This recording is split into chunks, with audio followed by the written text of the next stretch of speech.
વાછડી અમને દો. તો આ જે વાછડી છે જે ઠાકોરજી ધનરાજ પ્રાકૃતિક ફાર્મ, નારાયણભાઈ ઓસરા, ગુજરાત, રાજકોટ.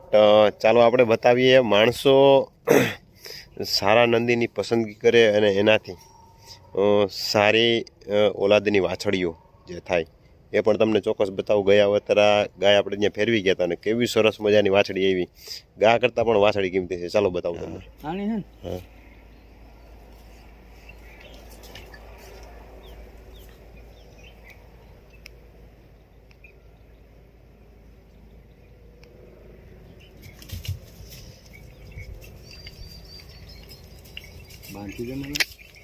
ફાલી જાય હમણાં.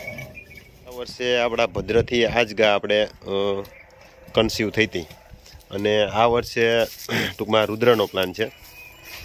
તો રુદ્ર અત્યારે છોડ્યો છે અને ભદ્રની વાછડી આપણે ફોટા પણ મૂકેલા હતા અને તમે જોયેલી પણ હશે.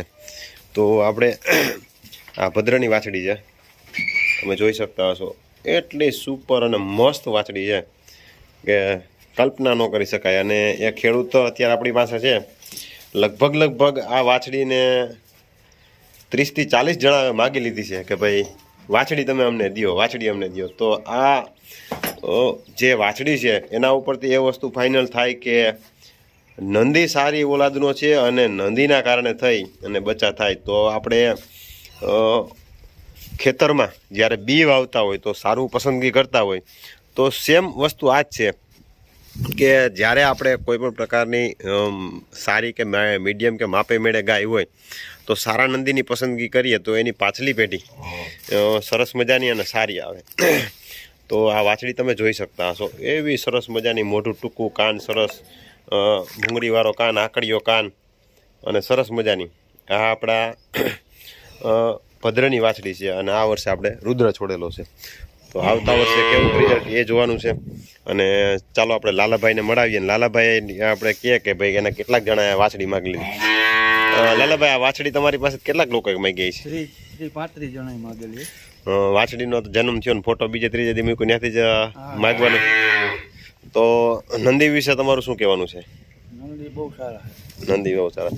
તો મિત્રો કહેવાનો માત્ર એ જ છે કે ગાય આપણી થોડી ઘણી મીડિયમ માપે મેળે કે હોય પણ આવનારી પેઢી જો સુધારવી હોય તો બી સારું એટલે કે ખૂટ સારો હોય તો જ એમાં 100% રિઝલ્ટ મળે. અને તમે જોઈ શકતા હશો અત્યારે આ નંદી છે ને અત્યારે આપણે એની પાસે જાય, એની પાસેથી ગળકવું હોય આ તે, તેમ છતાં કાંઈ કરશે નહીં. તે પણ આપણે તમને બતાવું. તો ચાલો તમને બતાવું. તો અત્યારે આ ગાય કમ્પ્લીટ છે અને આપણે કેમ કે ઘણી વખત આપણે ઘણા બધા વિડીયોમાં બતાવેલું છે કે ગા ત્યારે જવા જ નહોતી એમ કહી તો પણ ચાલે. તો અત્યારે આપણે આની પાસે ઊભા છે અને ગા હમણાં ભીનું થઈ જાય એટલે આપણે એની એટલે ગળકી લઈએ. કેમ કે અત્યારે થોડોક આમ એક વધારે પડતો ઉત્સાહિત હોય એના કારણે થઈ.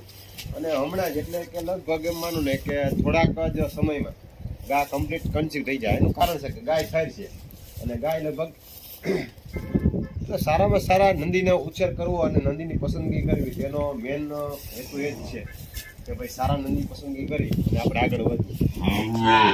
આપણો આ નંદી છે અત્યારે તમે જોયું હશે આપણે અહીં હેઠેથી આમ ગળકવું હોય તો પણ ગળકી